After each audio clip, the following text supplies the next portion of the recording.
Hey, welcome back to the channel, and look what's just come in the mail.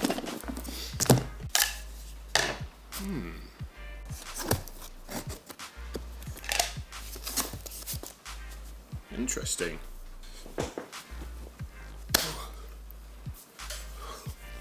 Okay. Oh, here we have it. The Hohem iSteady Pro 4, brand new out. Right, let's open this up, shall we? Ah, I see. I approve. So, immediately you're greeted with this hard case with like the shape of the gimbal built into it. So that's very reassuring to know that they're going to be transported really nicely. So inside we have a quick start guide with a QR code so you can scan it and go straight to the app, the user manual, the standard USB-C cable that comes with everything. I've got like 100 of these. A cute little tripod. That's adorable. Look how small that is. A bunch of other cables so you can connect the gimbal to multiple different kinds of camera and stuff like that. And here we have it. The iSteady 4.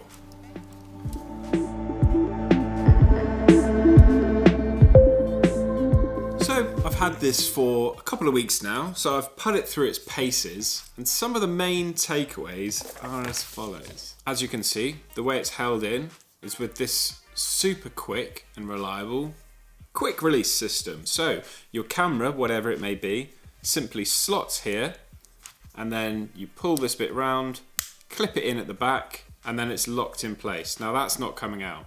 It's really grips in well. So the main mode, the first mode, is pan follow, so PF. And in that mode, the up-down motion is locked, but it will follow whatever twist you do to the left and to the right and all the way around if you want to.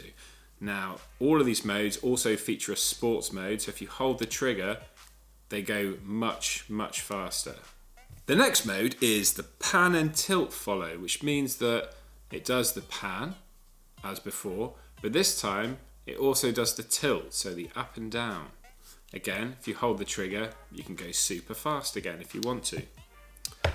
The third mode is locked, so everything becomes locked in this mode, which means that it doesn't move.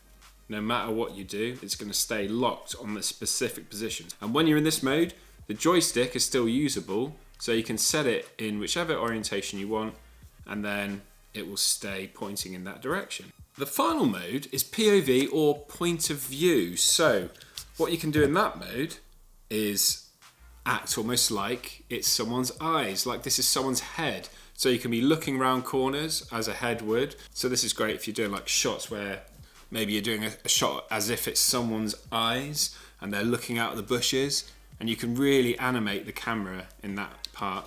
And also the trigger then makes it zippy and fast. Now, just so you know, in the app, there are settings to change all of the standard settings here. So I've set it so that the joystick is the fastest it can be. So that is much faster than standard. And also the motors are as strong as they can be. So I'm getting the full performance out of this. Now that will mean that the battery might not last as long, but it will give me a lot more fun. So other than the modes, we also have the inception spin. So once you're in POV, you get it in this sort of orientation, and then as you're recording, you can rotate the camera around like so. So if you're doing super slow motion, you'll want it to be fast like this. Again, fastest speed of joystick, I've put it on in the app, and then you can spin around, and then imagine you slow that down 4 times or more, then that'll be a slow spin as you go through something during a slow motion. If you want this spin to be slower, you just get into the app and change the settings from there to make it much slower. I'm going to show you that now. So let's pair with the app. So this app is available now. You just scan the QR code or you download it in the Play Store or the Apple Store, Hohem Gimbal. And once you load it up, you want to swipe across to the right gimbal. So in this case, it's the iSteady Pro 4. Connect device. It'll then search for the device. There it is straight away. Hit the button to connect. And now I can go into the settings menu. And in there I've got follow speed, joystick speed, follow dead area, trim, joystick reverse, pan reverse, and other advanced settings. So the follow speed is how each axis, how quickly it follows you along here. So at the moment I've got it set to the fastest it can. So this is as fast as it can. Joystick speed I've also got set to the fastest. So let's put it to the slowest and I'll show you the difference. Okay, so now it's at the slowest. So you see the difference. See how much slower that is now than it was a second ago. So if you want really precise control, you can do that. And everything in between the two levels. So let's go back in. Let's put these up to the fastest they can be. And let's change the follow speed so it's not quite as zippy as that. So let's turn that down all the way to the slowest so we can see what that is like. So now joystick speed at the fastest, to double press that to go back to normal, and now the follow speed at the slowest. You see the difference? So when I spin now, blah blah blah, it takes ages, it's at the slowest, but then if I hold the trigger it can go fast again. So maybe there's actually no need to put it to the fastest setting because you always have trigger to go to fast setting. We also have the follow dead area. So what that means is if you were to move ever so slightly and then the camera starts moving, it means that if you're trying to stay perfectly still, to stay on an object, but you have little micro movements in your hands, then it's going to react to those and go. So we have this dead area. And if you set it to higher, it means that if you rotate it even a little bit like that, it's still within the dead area. It's not going to move at all. But then if you go further than the dead area, then it will start to react like so. So it's very fine. The amount of calibration you can have and control over this gimbal is actually fantastic. So you can have a dead band set for each axis separately. So if you don't want it to go up and down very easily, because you want to just be rotating, but if you do an extreme up, you want it to go up, you can calibrate it to do that too. So what I'm going to do now is restore the factory default settings. Okay, great. So now it's all back to standard. So if you've messed with the settings and you're not quite sure what you're doing, you can just do that and then you're back to the standard speeds, which honestly, they're great as they are. The standard.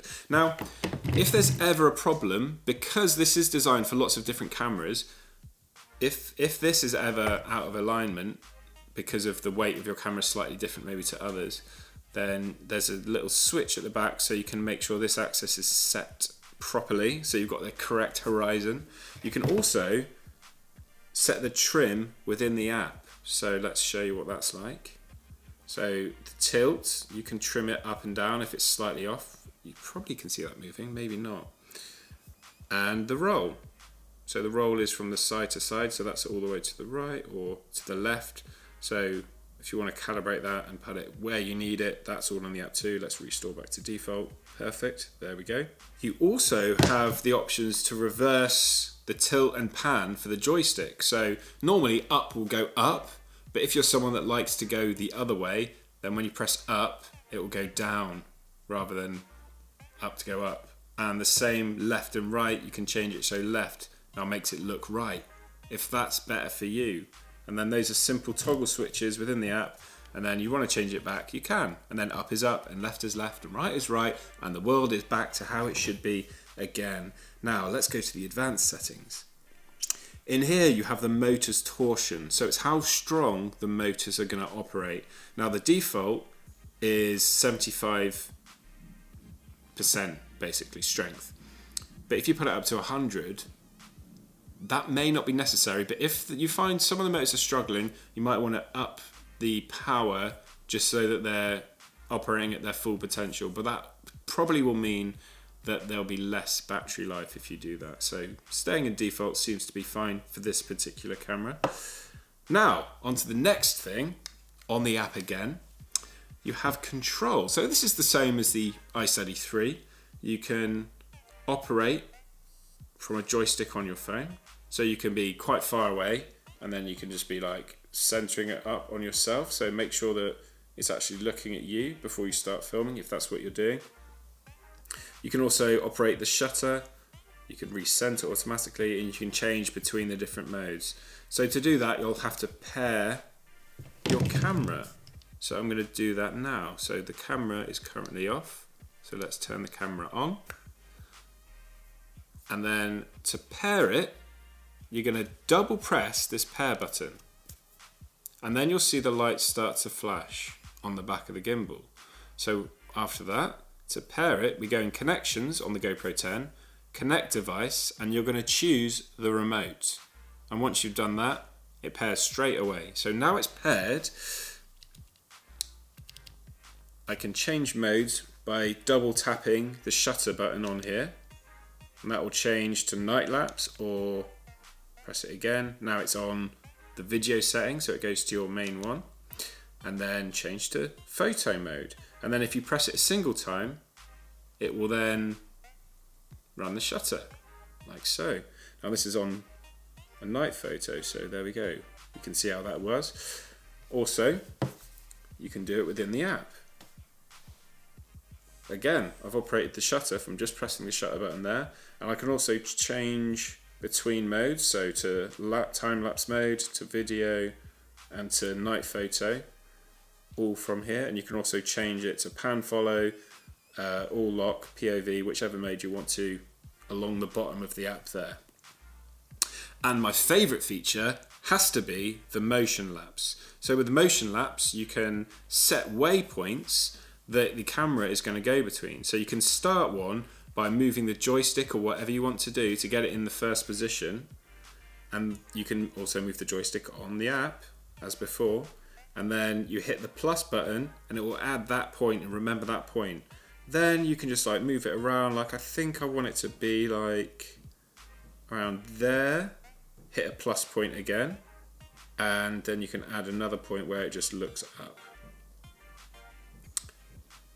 Now, when I did this, I moved it all around and zipping around up and down. It won't do that. It will just go in the quickest way from one point to the next. It won't zip up and down and look all around like I did. It just goes from point to point. If you want it to go up and down and up and down and up and down, you need to set those points. Bing, bing, bing, bing, bing, bing, bing, multiple points. So we've got 3 on there now. Then after you've done that, you hit next, and then you set the time limit of how long you want it to take to go between those 3 points. So it goes from 30 seconds all the way up to 6 hours. So let's do a 30-second one so we can actually see how it goes. Then you can, at this point, hit the shutter button from here, and then you can hit begin, and now it will go from the first point, and then it will carry on the movement that we commanded it to. Now, I didn't hit the shutter button that time, because I just wanted to show you, but you would hit the shutter button before you start the time lapse. So, after you've done that, you can hit recenter to go back to the start. And there you have it. That's one of my favourite modes. You do, as with the 3, have a mounting point here, so you can mount attachments like a microphone or receivers or a phone holder. If you want your phone to be attached to the gimbal here, so that's right here when you want to control everything, if you want to do it that way. And also right next to that, you've got this rubber seal. So again, it's water resistant, splash proof, just like the 3.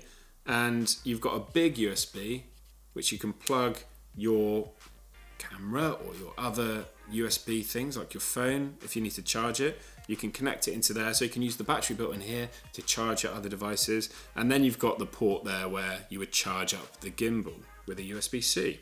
Those that own the 3 will be very familiar with this because it's very similar in design.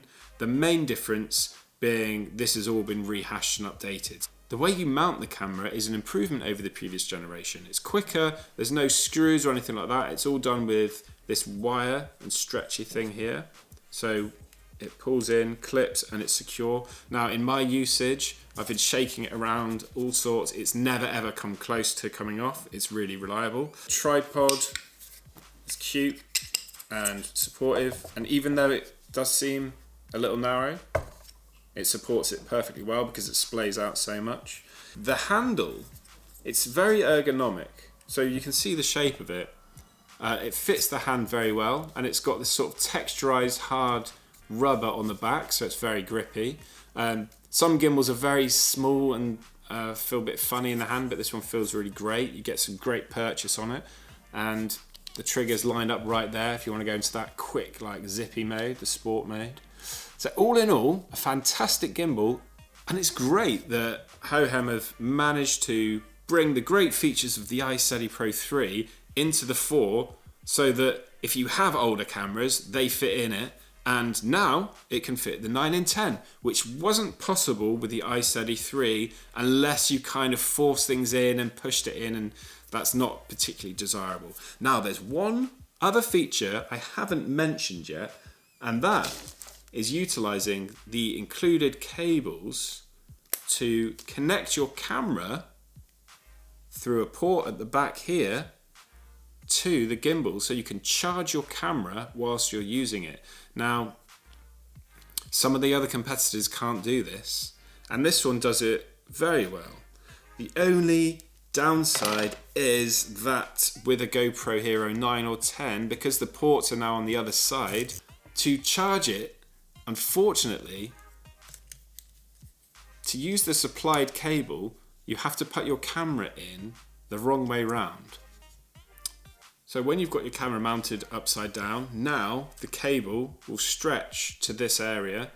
Now, if you're going to do this method, I would highly recommend buying this replacement side door from GoPro themselves, because they've got a deeper entrance hole in order to get to the charging port, which means that this cable is going to be supported all the way in. And it's going to mean that you're much less likely to damage this port, because that cable is less flexible. It can move around a lot less, so it's sort of like an added rigidity. Now, with this setup, the disappointing thing is that the cable is only just big enough. So we plug it in here.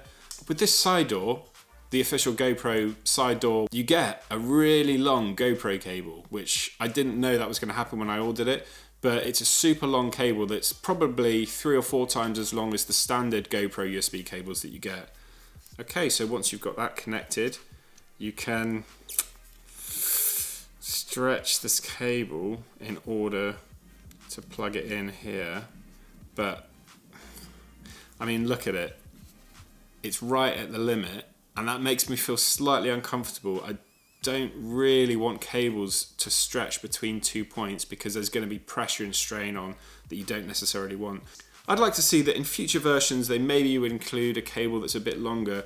Also, when it's in this configuration, the correct way, if you're putting it in upside down, you don't have access to the power button here because it's locked away over on this side, which if your GoPro's off could be a problem, because the only way to turn it on then is to use the quick capture button on top if that's on. If it's not, you can't do it, so you just have to have your camera on, which means it takes away that ability. But if you have it in the correct way, the port is still actually visible on the bottom here, you see?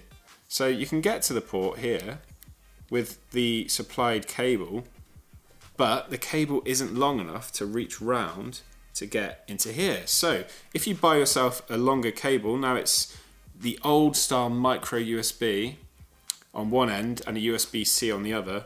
If you manage to get one of those that's longer so that you can actually bring it around there and plug it in, that's going to be the most desirable setup. And I wish that they'd just given us a cable that could do that. In this current version, unfortunately, they don't. If I find a decent cable anywhere, I'll let you know, and I'll put a link in the bottom in the description from where you can pick the better cable up. So if you want to get hold of one of these gimbals, they're going to be out from today, from the day this video goes live. So if you want to grab one, head to the description of this video and follow the links there in order to get yours today. So a lot of people have been waiting for this because they love the iSteady 3, but they're disappointed that it's not working with their GoPro 9 or 10 or some other bigger action cameras, which this is also compatible with. So just to be clear, Hohem did send me this gimbal in order to test. All they've done is send me the gimbal and asked me not to say anything about it until today, the release date. And so this is an unbiased review. I know I'm wearing a Hohem t-shirt, but that's because they sent it to me and I thought might as well wear it for the video. So this is my honest opinion, and it's based on the few weeks that I've had to experiment with this and to come to terms with how it works and find out any shortcomings that it may have, with the hopes of them maybe changing things that they're going to do with it in future iterations, like a longer cable, please. Include a longer cable so that if you've got a GoPro Hero 9 or 10 where they've swapped it to the other side, haven't they? And rather than putting your camera in upside down, which you can do, and lose use of the power button, being able to just plug a cable in here and feed it up and around would be a game changer, and that would be ideal. So if you want to grab yours, check out the links in the description, and as always, see you in the next one.